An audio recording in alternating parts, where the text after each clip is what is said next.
Hi, and welcome to the spring edition of the Spatially Challenged Knitter. My name's Deb.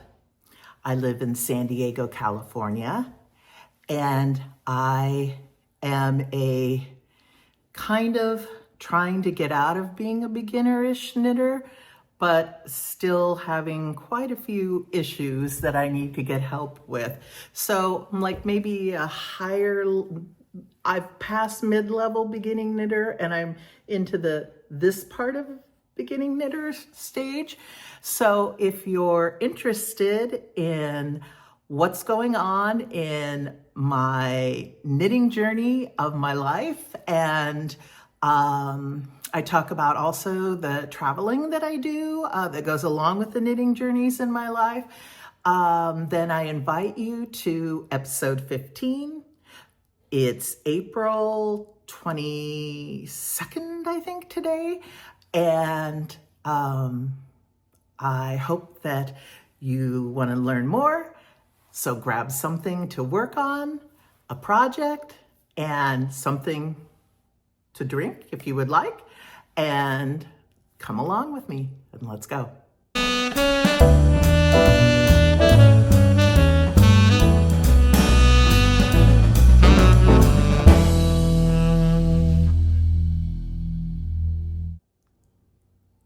Okay, so we just had Easter. It was Easter Sunday, and the kids were coming over, and Mike made a ham, and we were having an Easter dinner, and I couldn't take it anymore, and I chopped my bangs off again. And for the people who've been with me and watched since the beginning, this isn't the first time I've chopped my bangs off, but I'm sorry. If it bugs you and you notice like things hanging down, I'm going to get my hair done on Thursday for a cut and some highlights. And I have to see Christine, and she's gonna see what I've done to it. And I apologize to her, and I apologize to you for the chunks, and hope it doesn't drive you absolutely crazy. But anyway, couldn't take it anymore. Took the nail scissors to it. It's bad, but I need to get this done and filmed because I don't know how much time I'll have next week. So, I hope you had a great Easter. It's been beautiful here in San Diego. We have come out of one of the weirdest winters we've ever had, and a ton of fog. Like, we've had a ton of fog. And we've had some really beautiful days. Spring is finally here. We've got flowers. The blossoms are there on the citrus trees, the avocado trees just covered in buds, with the cherry trees, the peach trees, everything. It's time. And everybody's allergies are going crazy because everything's blooming in San Diego right now. So it's been in the 60s by us, by the coast. It's actually warming up. We're getting a mid 60s and sunny for a few hours in the afternoon. The fog's burning off pretty early in the morning. And it's been getting into the 80s inland where my daughter lives, about 18 to 20 miles in from the coast. So they're getting quite warm. So it's beautiful. It's a great time to be in San Diego and to go out and go to baseball games. Padres are coming back in town. We're going to be going to a game on Friday night. So it's been really nice to go to Padre games and not have to bundle up like we were for the first few. So anyway, let's get going on the knitting. So for finished objects, I have what I'm wearing. This is my first and biggest finished object, which is my maple vest. And for those of you who've been watching the podcast for the last few times, I cast this on in October with Julie. We were going to do a knit along because she had never made a sweater or vest before. She had made some hats and some socks, and is working on shawl right now, but she had never done a garment before. And well, I think she did do a little baby sweater. I take that back. But she wanted to take this on. And so I said, sure, looks great. We can do this. Let's have a knit along. Oh my gosh. Oh my gosh. It was a disaster. So the pattern is the Maple Vest by Unique Crafts. And it doesn't look like it should be such a problem because it's a stockinette. It does have cabling, but it's very simple cabling across the back, down the sides, down this side where it splits. And then you do a ribbing around the armhole and a ribbing around the neck that you fold over and you have to crochet down. And so let me stand up, and I'll also insert a picture here that my girlfriend took when we went out for lunch. This is the vest.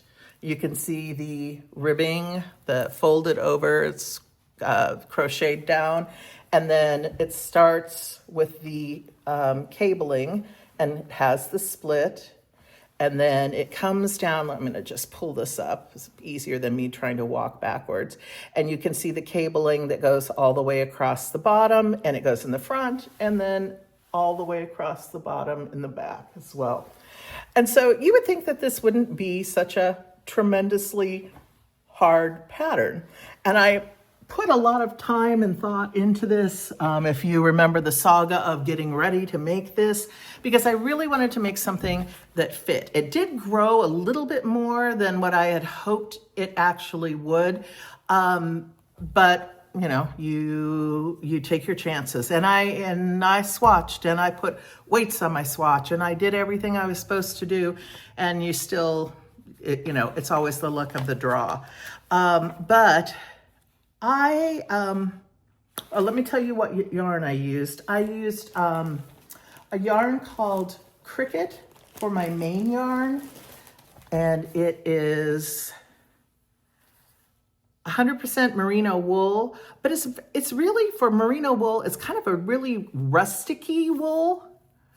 And it's called, this is cream number 104 for the color. And it's made in Ireland. Oh, I did not know that. Made in Ireland. But anyway, it's kind of a rusticy wool. And to get gauge, in order to get gauge, I had to also hold it with 2 strands of Daruma Mohair. And so I combined 2 strands of Mohair with this one of Cricket to make gauge. I could not get gauge without adding in that 2nd strand of Mohair.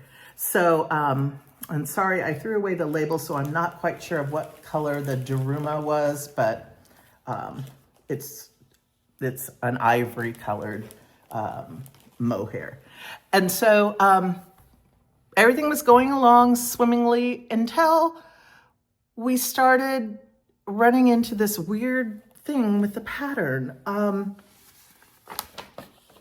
We would look at a set of numbers and we would do what it told us to do in the pattern, and we wouldn't get the right amount of stitches. And it happened to me, which it happens to me all the time. I am the Spatially Challenged Knitter. But it happened to Julie. And Julie's a mathematician. She teaches math. This does not happen to her. She gets her stitch count right. And then we would do something. And I have to show you this little part of the pattern. You're not going to get anything from this little part of the pattern. But you literally, it would say right here, repeat this row 0 more times for my size.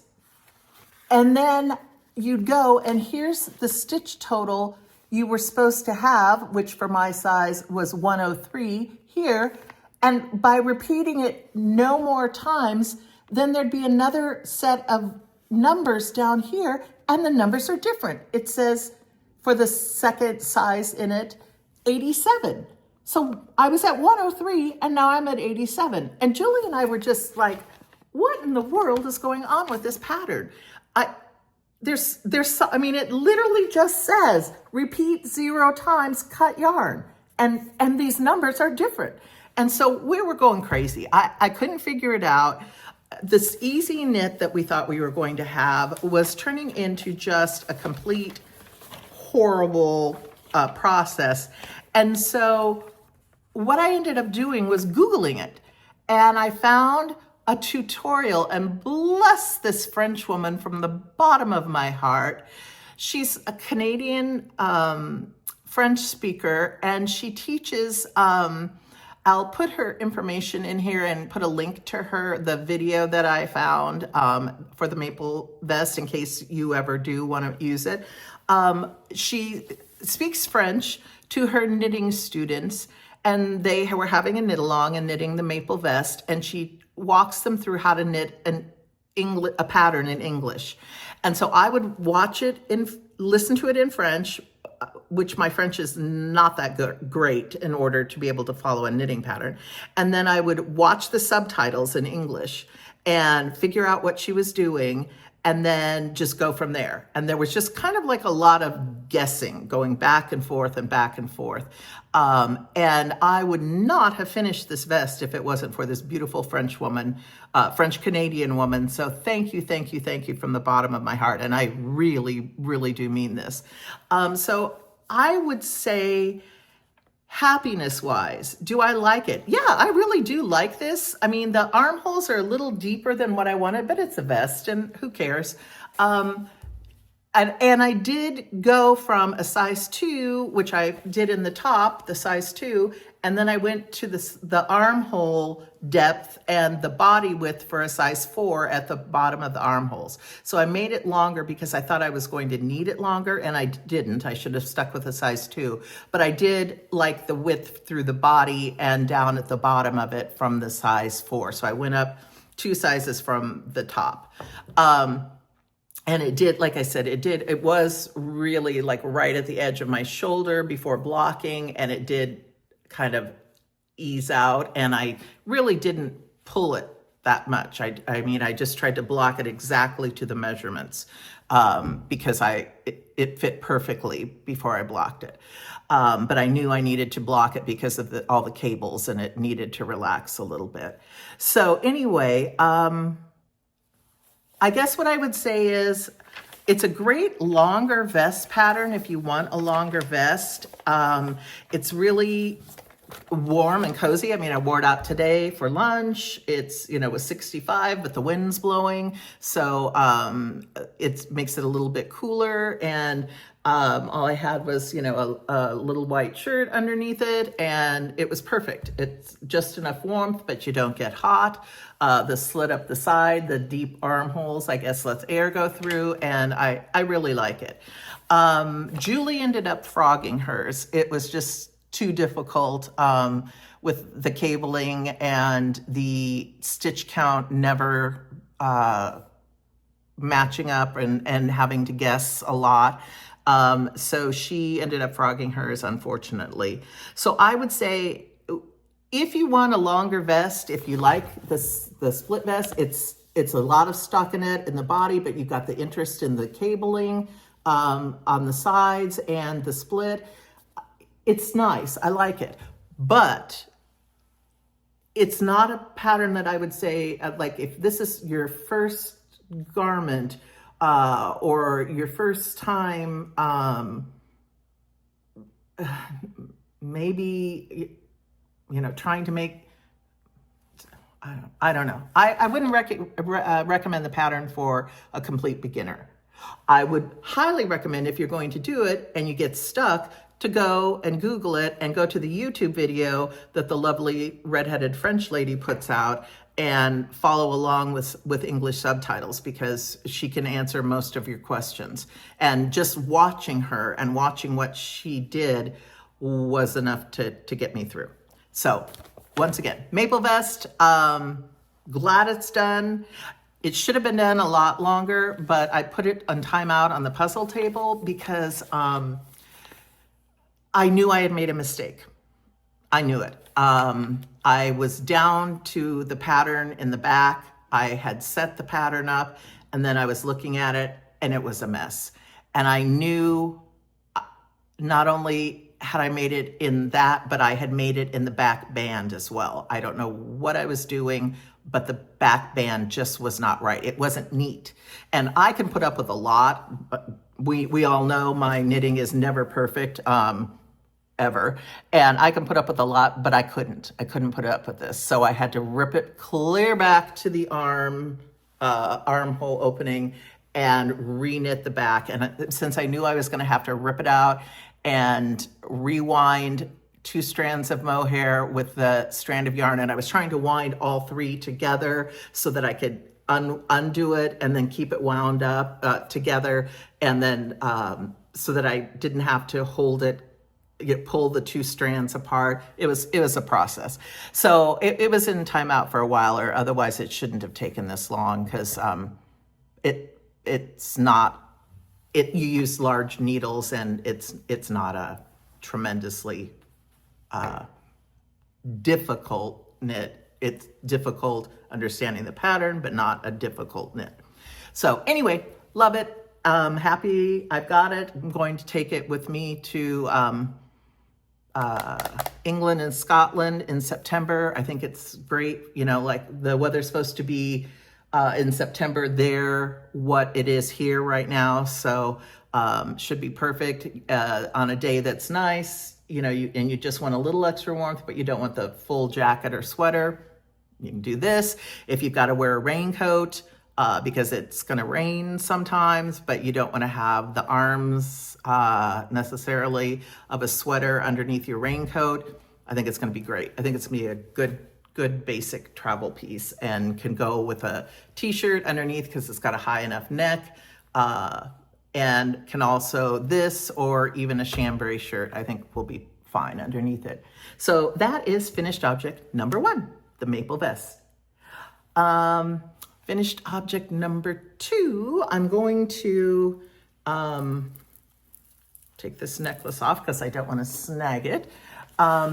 This was, I bought it in, it's a kit, little kit. It has a little pattern, and I bought the yarn in New York at Vogue Knitting Live in January. You can see the sparkles. I wanted to have a few things that I could bring on my trips, the Shetland trip in September, and my knitting trip that's coming up in Europe, knitting/Europe cruise, Christmas market cruise, and we're doing some other traveling with Pam, my sister-in-law Pam, in November, December. We're leaving before Thanksgiving and we're coming back like mid-December. So I wanted to have things that I could layer, and also something that I could take a like white shirt and make it look dressier, or take a plain maroon sweater and make it look dressier. So when I was at Vogue knitting, I found this place called Atelier Yarns, and they are in San Francisco. And so there's an Atelier Marin in San Rafael, and then there's I think it's Visadero. Yeah, so I think it's downtown San Francisco, an Atelier Yarns. So this is called their pattern number 364, which is just called the Beaded Mohair Silk Cowl. And I have this much yarn left.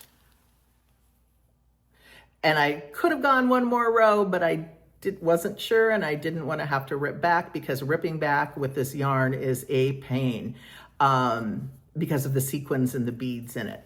And the yarn is called Artyarn, and it's Artyarns Beaded Mohair and Sequins. Okay, and there is no color. I think the color is just number 1052. And it's 60% silk and 40% mohair and glass beads and sequins. I could swear that the other one said something different. You had to have 2 skeins of it. I got the last 2 skeins, and because it's a hand-dyed yarn, it was really different. It's the first time I've ever had a hand-dyed yarn where the two skeins, you could see a visible difference in the skeins. So I had to do, I don't know if it's the proper way to do helical knitting, but what I did was, you can see a little seam in the back. I used both skeins of yarn at the same time, and I would knit one row all the way around with one skein, and then I'd twist the yarn around each other and then knit with the other skein, and then knit with the one skein and knit with the other skein. And the one skein was much, much more green, much more apple green in it. And I'm so glad I did it because it would have been a really noticeable difference. And it's a really simple pattern. You just knit, knit, knit, knit, knit all the way around. And they suggest that you don't even block it, because what they say is the tighter bind off edge and the looser cast on edge will make the cowl cascade on your chest as you wear it. So here's the bind off edge here. Here's the cast on edge. And there is a noticeable difference in how the yarn just stretches and moves, and it really does stretch. They actually show someone wearing it on their shoulders, down as like a wrap, one of those shrug wraps that goes all the way around your shoulders. I can't do that, and I think it's because I didn't go up a needle size. Normally when I knit, I go up a needle size always, and I did not for this. Because I figured, oh, it's a cowl and I don't need to. But I kind of wish I would have. And I need to do a stretchier bind off because I can get it over one shoulder, and it really would be a cool wrap to go like that over your shoulders, but I can't get it over the other shoulder. This is just too tight. So it does, though, do a great job of cascading, and you can play with it. You can put it up with a little pin and make it, kind of dramatic off to the side. But I really like it. I think it's just something that to zhuzh up a white blouse and wear it with this. And I always bring a blazer. I even have a blue blazer sweater that I'm thinking about bringing on the trip. And it's just something that can go with that, and a cream colored blouse, a maroon sweater, even an apple green sweater would be good with it. So I think it's going to be great for the trip. And it's one of those things that it's light, it doesn't take up any room in your suitcase, but it gives you something if you want to be a little dressier. And when we go on the river cruise, for dinner, if I am bringing plainer things, just something to add, be a little fancier. So anyway, I am truly in love. I had so much fun knitting this. It was so much fun to sit there at night and just mindlessly, it was size 11 needles. And so mindlessly knitting on size 11 needles, and not having to worry about anything, and it comes out the way it comes out, and I'm very, very happy with it and love the way it does stretch. Like, it's amazing. And the sequins just are everything. And I bought another one of their kits that's a little bit different, and I'm going to make another cowl, and I can't wait to work on that one because I was so happy with this one. So here's, this is the little written pattern that I got with the yarn, and it folds up to nothing. So it's great.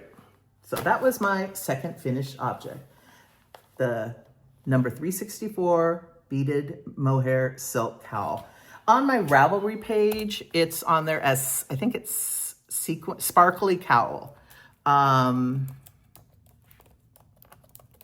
And I wanted to tell you that, I think I announced it last podcast, but I cannot keep up 2 Ravelry pages. I was trying to do one as a Spatially Challenged Knitter, and I can't. I can't. So everything is under my name. Let me go to my Ravelry page, and It's under my profile as, I think it's under D. Whitehurst. Let's see. Looking, my notebook, my projects. Yeah, D. Whitehurst. So if you're looking for anything, I usually put links in to my Ravelry page and to the patterns that I make. But if you need to look for something or you just want to look at my Ravelry page, I'm trying to be better about actually taking notes. In the beginning, I did not take notes at all. So I'm working on it. But it's everything's under D. Whitehurst, Whitehurst, if you need to find something on Ravelry. My third finished object, last finished object for, since the last podcast, is my baby blanket. This is I call it like my workhorse baby blanket. This is the one that all of the babies, that I knit for, the playgroup babies, get the same blanket. I use a different color of yarn for different babies, but they get the same blanket. And what it is just basically a giant workhorse blanket that you can keep in the car, take to the park. You don't have to be precious with this. This isn't meant to be, someone's heirloom that their grandmother made that they have to be precious with. This is for kids to use. So take it to the park, take it to the beach, take it to your friend's house when you put the baby down on the floor and they've got a dog and, you don't want the baby laying on the dog hair. But just enjoy. And I make it out of this yarn that's been discontinued, unfortunately, but you can still find it some places. It's called a Euro Baby or EYB yarn. And this type of yarn is called Fair Isle. And it's an Australian yarn, and it's mainly wool, but it's washable. So like I put this in wool wash, ran it through the spinner and the dryer for just like 2 or 3 minutes just to I toweled it, rolled it up in a towel, then ran it through the spinner and the dryer, and then threw it outside in the sun over the patio furniture. And that's how I dried it. So it's something that easy peasy, and hopefully they will find very, very useful. So, and this one was called Vintage. This particular color of yarn was called Vintage. And I don't do anything special. And anytime I send one, especially for an out-of-state baby, I send the little teeny ball because my mother-in-law made me a beautiful one for Amy, and it was crocheted, and she used every bit of the yarn, and I got it caught in the stroller, and it ripped a little hole in it, and I had to just tie it around it because we didn't have the yarn to fix it. So I always send the little teeny bit that I have extra, just maybe like as a little knitting tip. So if they live across the country, like this baby's gonna live in Washington, DC, if something would happen to it, they can take it into a knitting shop and have somebody or have a friend do repairs on the blanket. So I always send, and this was 4 gigantic balls of this stuff. And this is what I had left when I got down to the end. So anyway, this is Aunt Andrew and Mari's baby blanket, and we will be welcoming baby very soon. And I'm going to a shower for them in a few days, so I had to get that done. So that was my third finished object. So now I think we need to move on to works in progress. And we have a few things for works in progress. I just told you that Pam and I are going, my sister-in-law and I are going on a trip to the Christmas markets in December. And we're going over to Europe beforehand, flying into London, then getting on a flight right away and flying up to Belgium. and then dinking around there, and we have to work our way to Nuremberg, Germany, and then that's where we meet the ship. And then we'll be on the ship and do the Christmas market part, and at night on the ship, it's great. It's a knitting tour. So they brought in teachers, and they give you knitting lessons during the sailing part of the thing. So it's great. You have your dinner, and you come back in the late afternoon from your shore excursion and your Christmas market shopping, and you have your dinner, and then you have knitting classes, and then the next day you wake up and you're ready to go again in a different city, and you get to go to another Christmas market. So it's like, couldn't be a better cruise. And then we're going to go after that, and we end up in Budapest, and then we're going to do a little bit more touring on our own. But what everybody has said and told us is that it is freezing at the Christmas market at this time, and especially down by the water, that it's cold on the ship, it's cold when you're out, and to dress very warmly, dress in layers, and to make sure you have hats, mittens, and everything. Well, neither one of us is really a super big hat person, although I'm going to say something in a few minutes that's going to like totally blow that out of the water. But what we thought we would do, and if you were, I think last time I showed Pam's hood where I had finished her hood, because this year was like the year of these hoods, and I loved it. So I really liked the My Jose hood. And so I finished Pam's last month, and I'm going to work on mittens for both of us, colorwork mittens for both of us. So I decided I needed, since I finished that cowl, I needed something that was easy for my TV knitting at night. And so I decided I would start on my Jose hood. So I've got it going. This is the right side. I've done the back of the head, and I'm adding on the sides of the hood now. So this is, you keep adding and adding and adding. Every fourth row you increase and add on. So this will eventually go forward and become the hood. And I'm holding together a Malabrigo, I've got Malabrigo Rios in color 214 magenta, which is from Peru.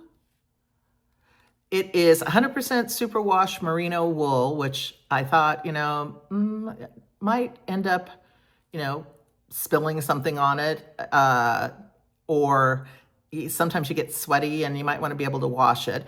And it's worsted weight, and I'm holding it with a strand of Fiber Spates Cumulus alpaca and silk. So I've got two colors here that I'm holding together to make this match the mitten color that I got a long time ago, a little bit closer. So the darker alpaca makes this a little bit darker, and it just makes it just enough that it's a better match for the mitten fabric that I got. So I have started my Jose hood, and this is my garter stitch mindless TV knitting at night, and I should have it finished hopefully within a week or two, if I only work on it a little bit at night.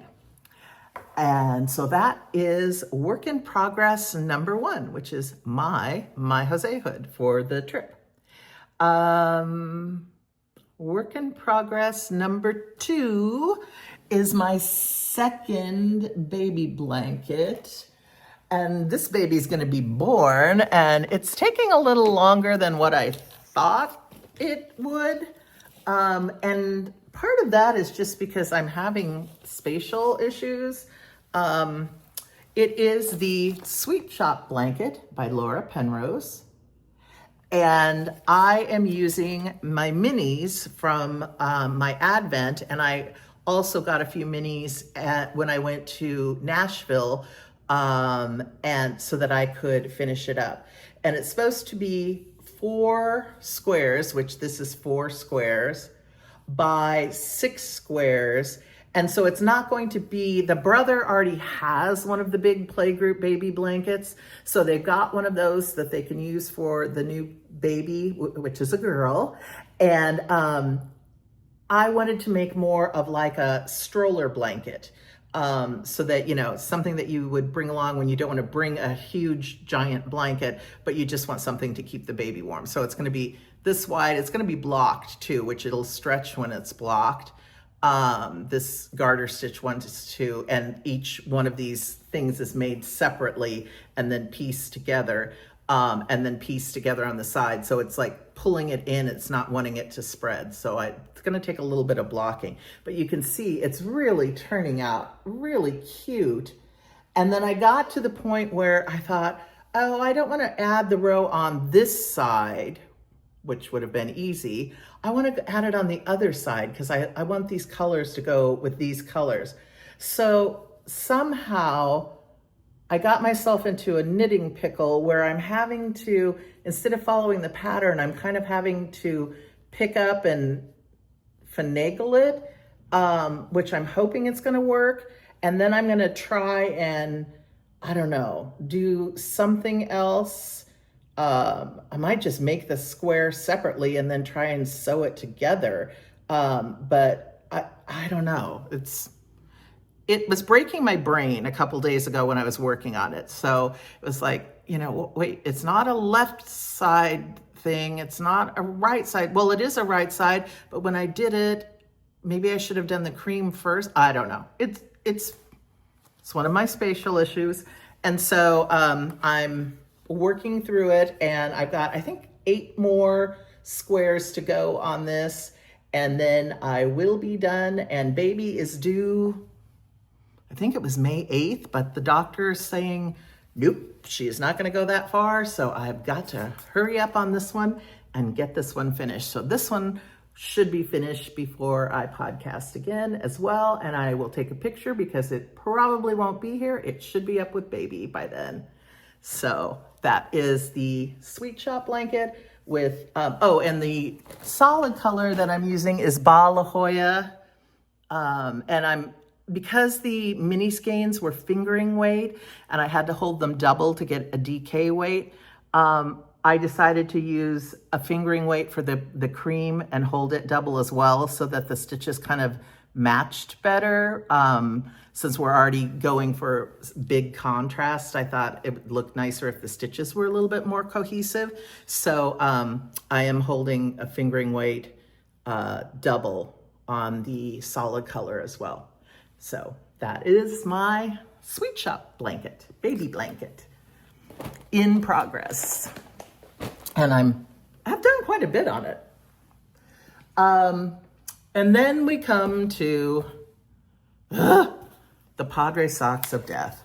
So if you have been here and you've heard this, I'm so sorry that you are hearing this again. But so what I decided, I found this yarn and it's called Lana Grossa, and it's our San Diego Padres on Friday nights wear these uniforms called City Connect uniforms. And our colors are mint green, more of a little bit bright gold than this, and fuchsia pink. And this sock yarn was like perfect. So I decided I would make some City Connect socks. And so when I don't know what I was thinking, but I cast on the wrong amount. And the ones that I've made first actually fit my husband.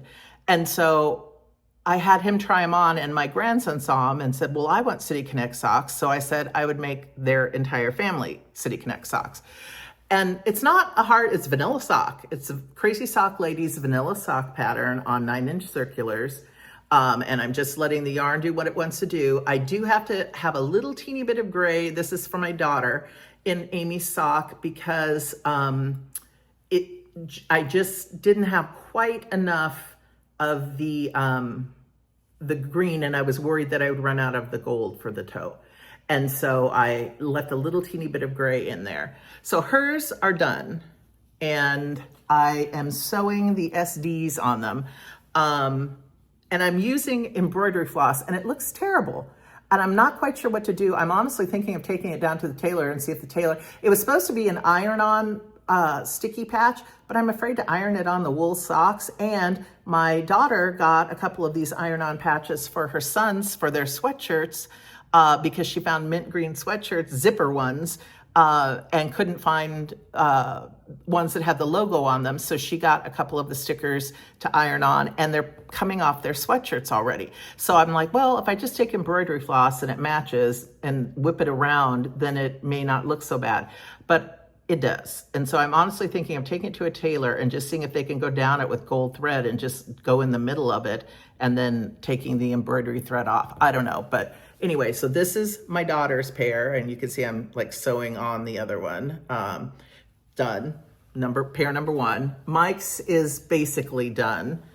My husband. This was from the first grandson. I'm doing a different one for them because their feet were so little that you would never have seen the color changing yarn. So I just did a different Spud and Chloe pattern sock for them. And unfortunately, you just have to weave in a bazillion ends because of doing stripes.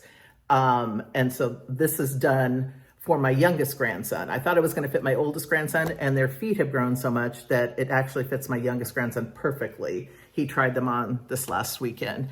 I've got this, my son-in-law, let's see, this is his, no,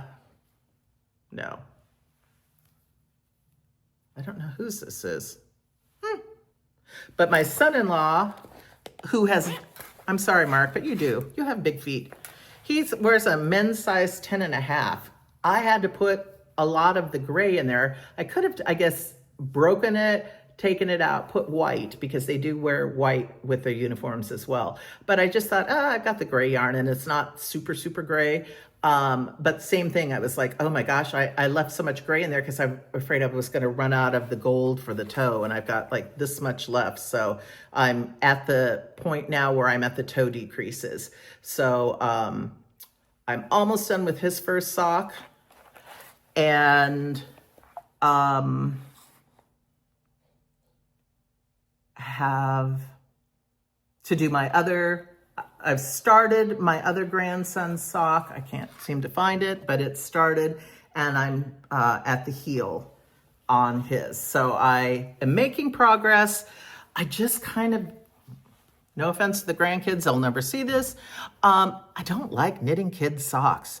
Their feet are too small. I have to do it on Magic Loop. I truly hate knitting socks on Magic Loop. I like the 9-inch circulars. I can't stand to every single thing be pulling on and doing Magic Loop.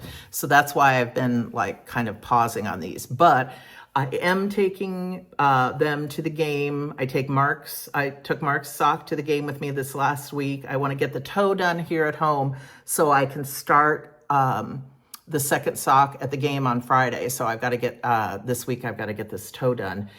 So by Friday I can be working on the second sock for him and get his done. And then it'll just be finishing Emmett's on Magic Loop and weaving in the ends on Brad's. And I will be done with this project of these silly San Diego socks. So that is work in progress number 3. And it's going slowly, but it's going. I am bound and determined that I will get it done. My last active work in progress. Now, knowing that I had, a list of 13. I got a bunch of them crossed off the list last time. I think I crossed one more off the list for this time because everything I worked on was pretty much not on the list.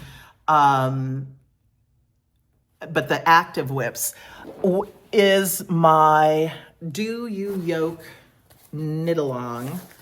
And this was if the full pattern's out now. So this is the full pattern for the sweater. This is what the sweater looks like.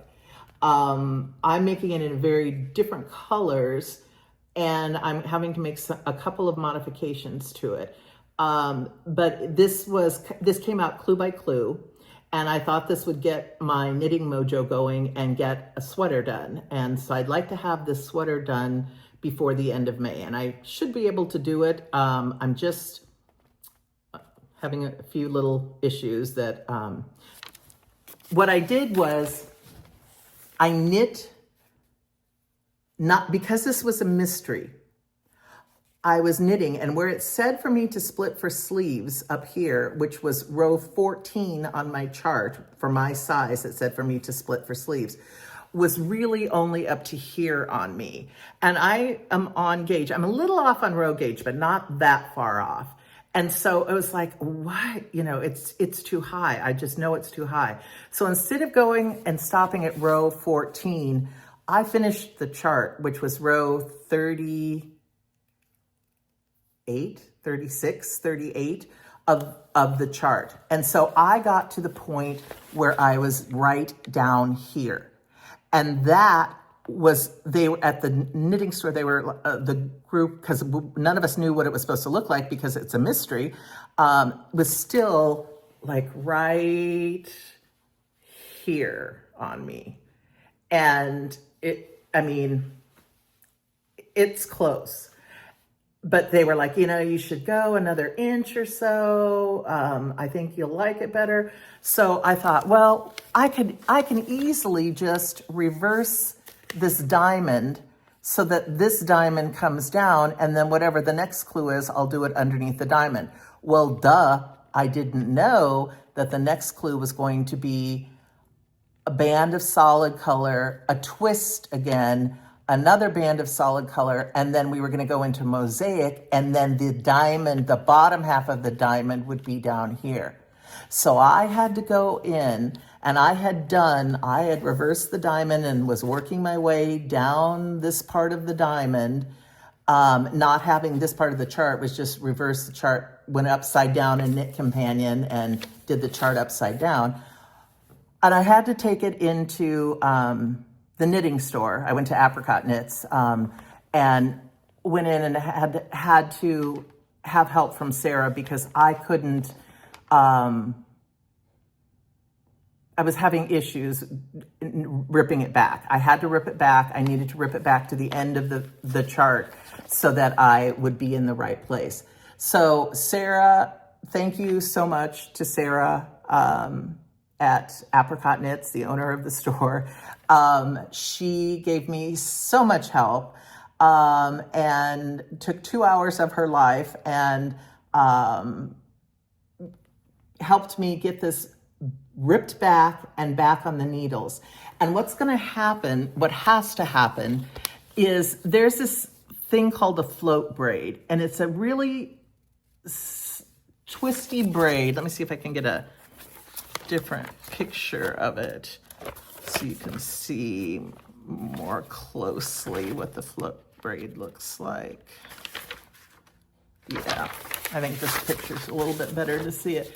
You can see this is the float braid right here, and this is the float braid. So you take your yarns and you're twisting as you stitch and twisting the yarn around each other as you stitch, and you go all the way across one way, and then you come back and you twist the yarn in a different way and go all the way back across and make the second half of the braid. And it took me, I'm gonna say 6 hours to do the float braid on this part right here. And it's gonna be even bigger because we're in the hundreds now down here to do the float braid here. The other thing though is, if I did the way it is, the way it's written, my float braid would be right in my armpit. And for hours and hours of my life to do a braid like that, I do not want it to be right up in my armpit. I want it to be at least a little bit down from my armpit. So I'm changing the pattern just a little bit, doing a modification, and I'm going to do a 1/2 inch of the plain green and then do the float braid, and then another 1/2 inch of the green. So there'll be a little bit more of a break in here before I get into the mosaic part. And then you'll have the mosaic part, and then I'll have to have a bigger break down here before I start the diamond at the bottom. And you can also see I'm drawing on here. The one nice thing about not keeping up with this and being behind everyone, because everybody's already finished, the knit along's already finished, is that you can see what other people did. And other people did the diamonds, this diamond down here, and then this diamond right here on the sleeves, instead of going straight across where it looks like you're wearing a t-shirt. It makes it match the bottom of the sweater more. And I'm going to do that on mine because I truly like the look of that. I'm trying to decide at the top if I want to be solid color or if I want to do corrugated ribbing and have it be the green and white. So I'll show you the sweater and what I've written back to. And this is, oh, I'm sorry, this is by Zanette. And the sweater was called Do You Yoke, Y-O-K-E, like yoke of a sweater. And U was E-W-E 2, and the number 2, because this is the second year she's done a mystery knit along where you have no idea what sweater you're knitting. You get it clue by clue. So mine is in polka dot sheep, green and I think it's cement. So I am back up here to where I split for sleeves, and I've gone around the first time and done 1 row of the green.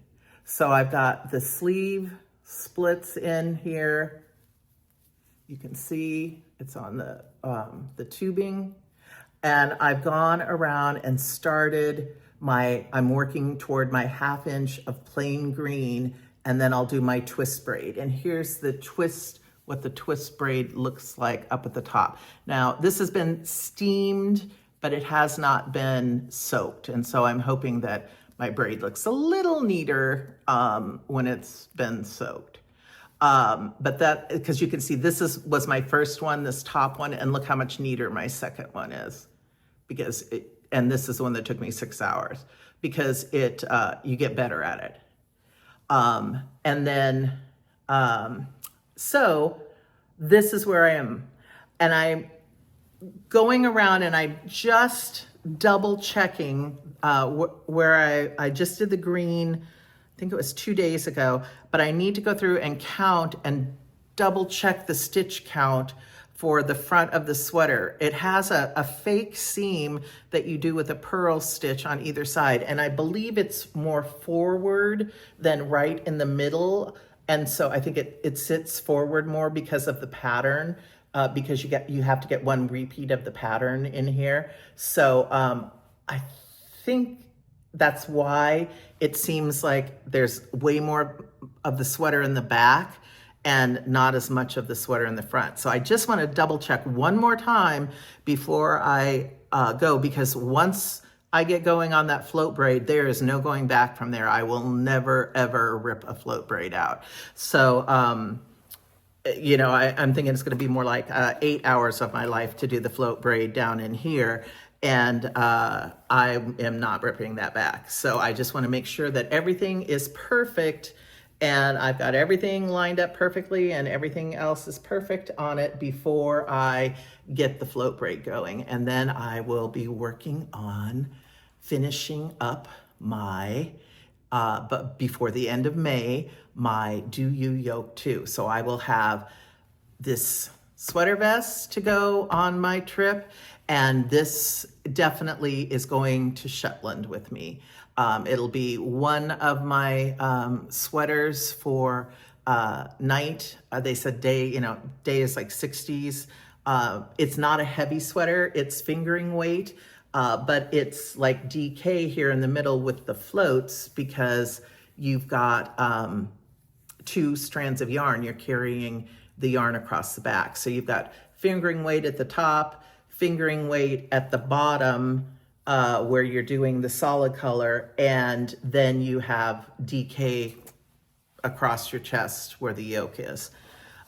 because you've got your floats that you're carrying as well on top of your other yarn. So anyway, and there's my floats.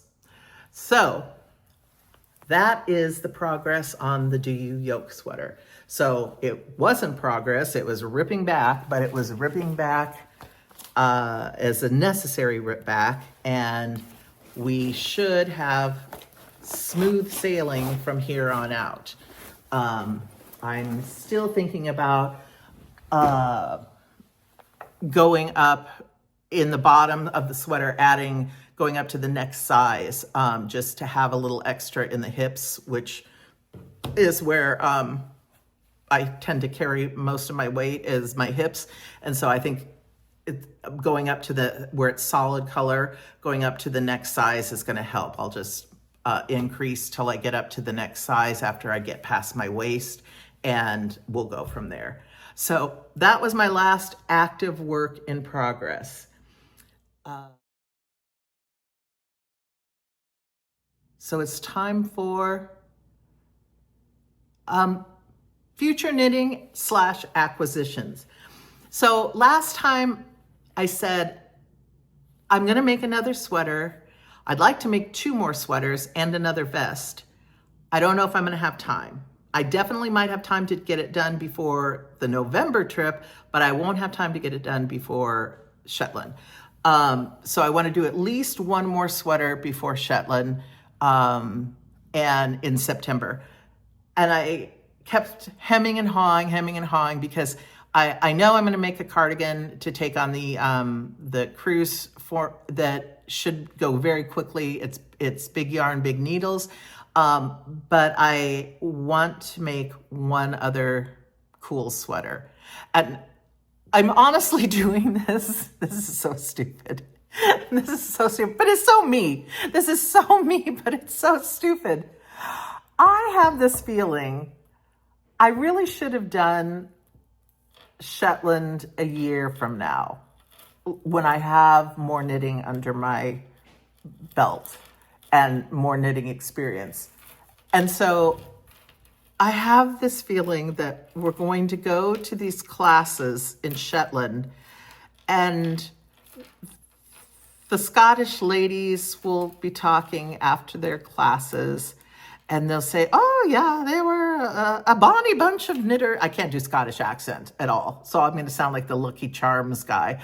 But they were a bonny bunch of knitters, except for that, whatever stupid or like not quite there is spatially challenged.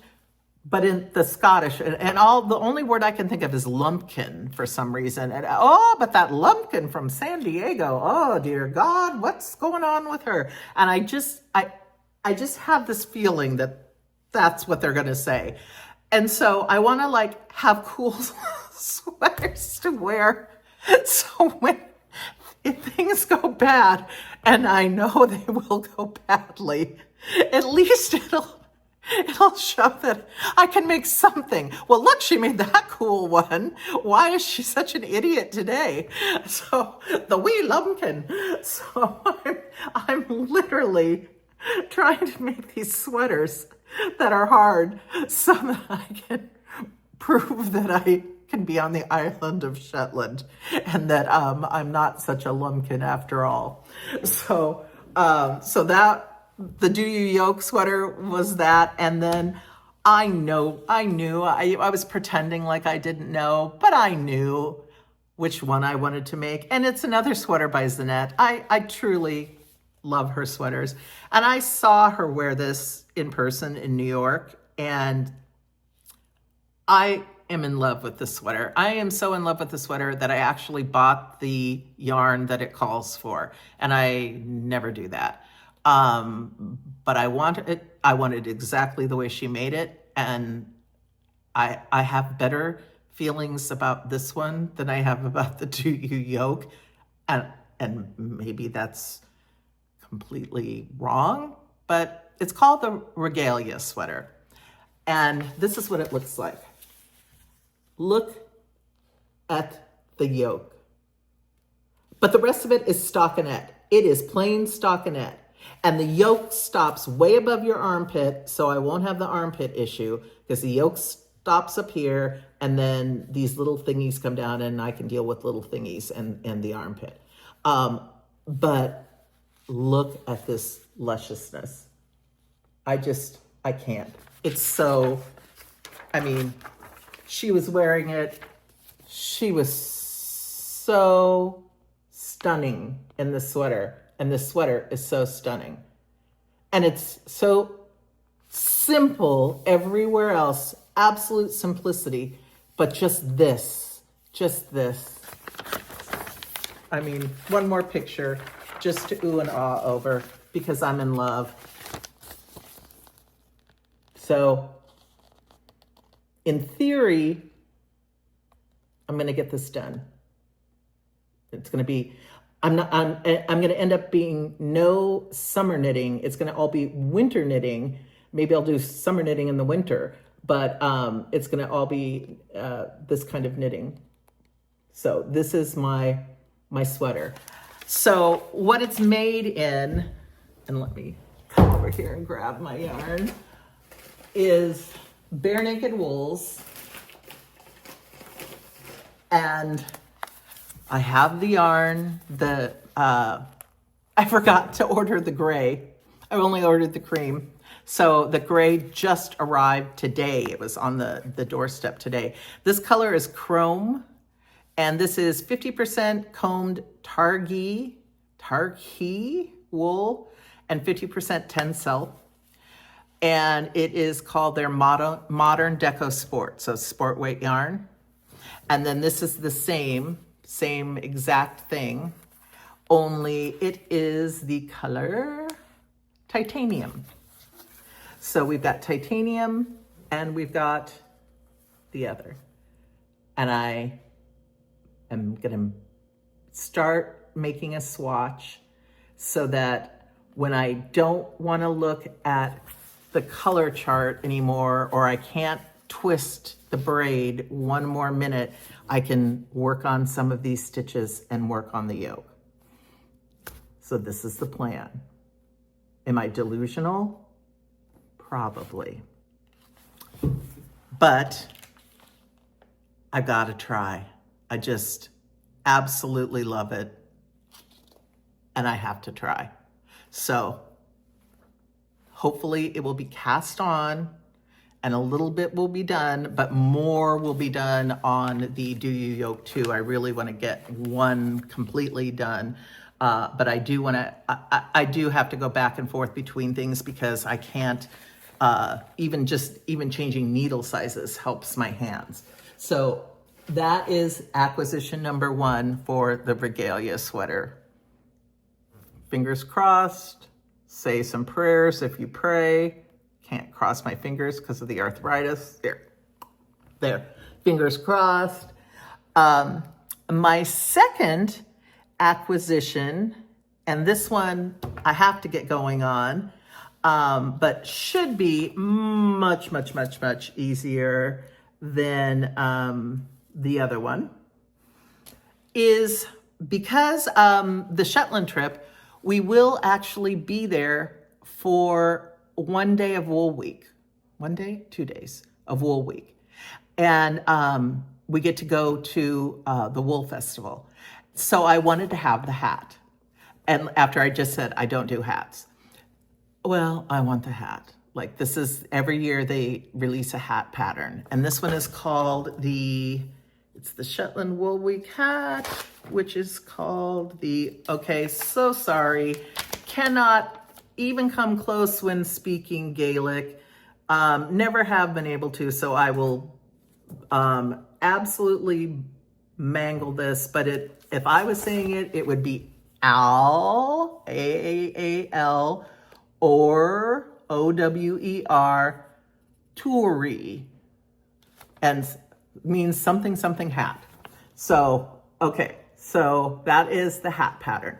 So I went to the Woolly Thistle, and the Woolly Thistle, their website, I didn't go to the actual store.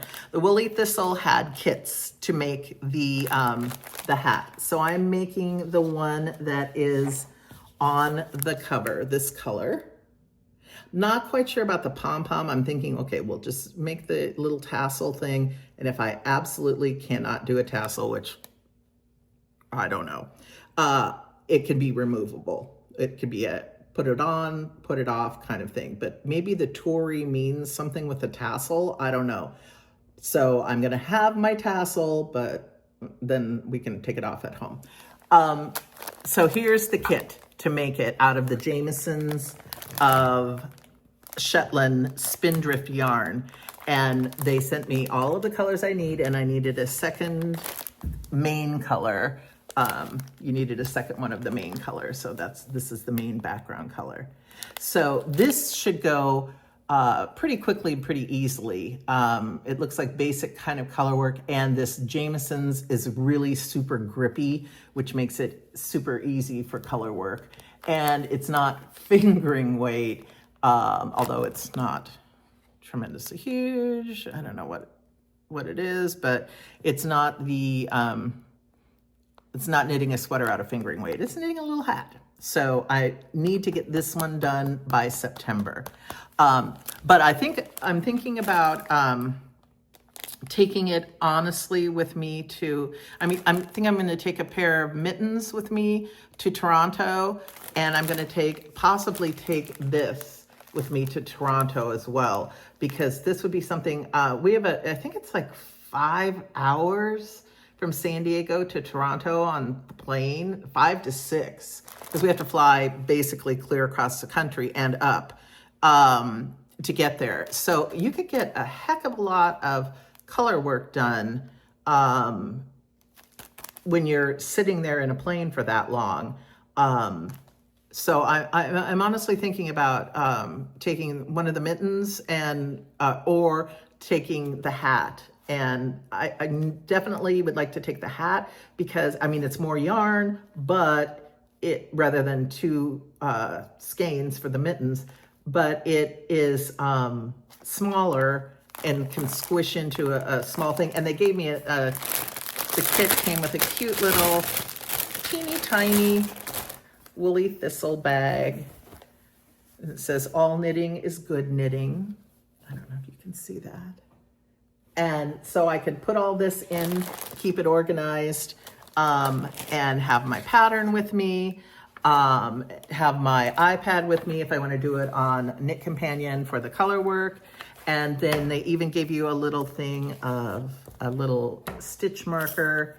And I bought some other littler stitch markers, smaller ones, because I was having a problem with my color work when it was so small on these fingering ones, and you're using such small needles. All my stitch markers are huge, and they were just going flying everywhere when I'd be going around. So I got some little teeny tiny metal stitch markers, which is what I like to use for color work because they slide so easily.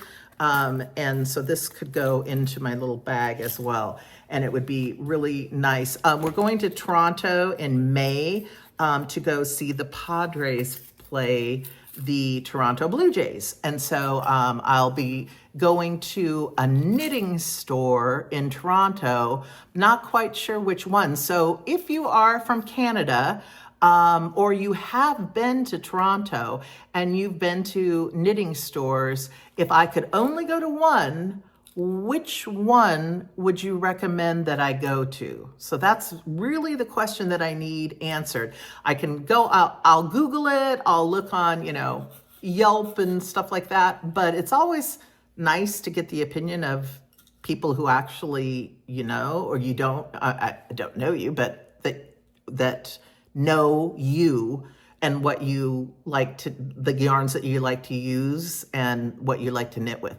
So, if you've got any suggestions, please write in the comments, comments part, that your recommendation for Toronto knit shop, because I probably will only have time to go to one.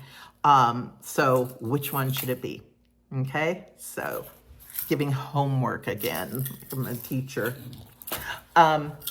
So those, I have one other acquisition.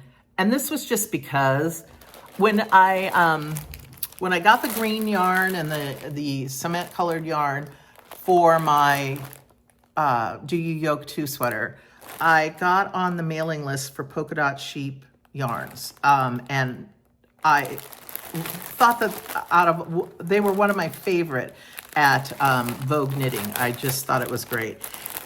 And they had 4 skeins. They had a sale going on, and they also had 4 skeins of this hand spun. And it's 100% merino, 210 yards for 100 grams, so it's a worsted. And they had 4 of these. And I just thought this would be so pretty in one of those sweaters where you need the, yarn to, you can see how different it is when it's the hand spun. So you're gonna have to, it's another one of those that you're gonna have to manage your yarn because it's so different from skein to skein. Or do a pattern where it doesn't matter because you've got this is just a little bit of the pattern and it doesn't matter what it actually is. Like a pressed flowers would be probably really cool in this. I don't know. But I got 4 skeins. I got the 4 skeins that they had because I don't usually buy this kind of yarn. I've got enough for one sweater that it's earmarked for. And I just thought this was so cool, and it's my colors that I like, and I could find some background color to go with it and do something with it. So this is kind of just like one of those someday acquisitions. There's not a project in mind, but I would look great in these colors, and so would Amy. So, although I want it, so, Amy, it's mine.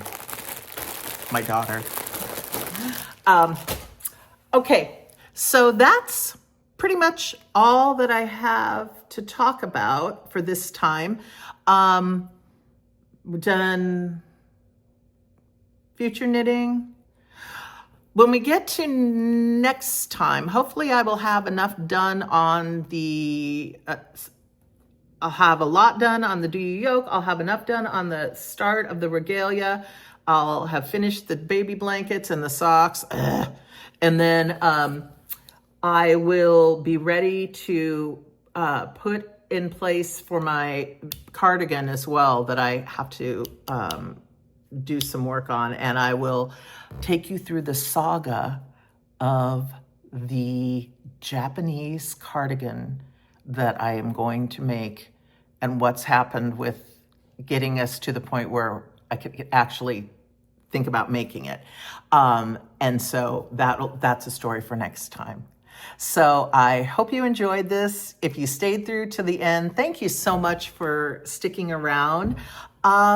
Please like and subscribe. That would really help me. I'm trying to grow the channel because I want people, I'm enjoying doing this and I want people to see it. So spread the word if you are a beginning knitter.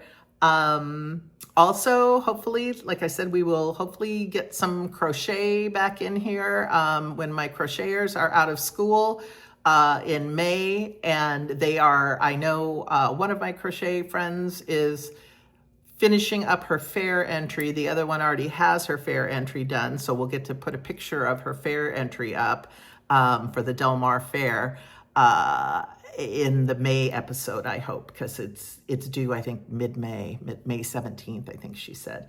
So I know Emily's frantically crocheting away on her fair project, and Chris already has hers done. So we will get hopefully some crochet to show for the next time for May. So anyway, happy spring, happy belated Easter. Hope the weather's great where you are, and hope you're doing a lot of projects and that everything's going well for you. And I will see you in May. Bye-bye.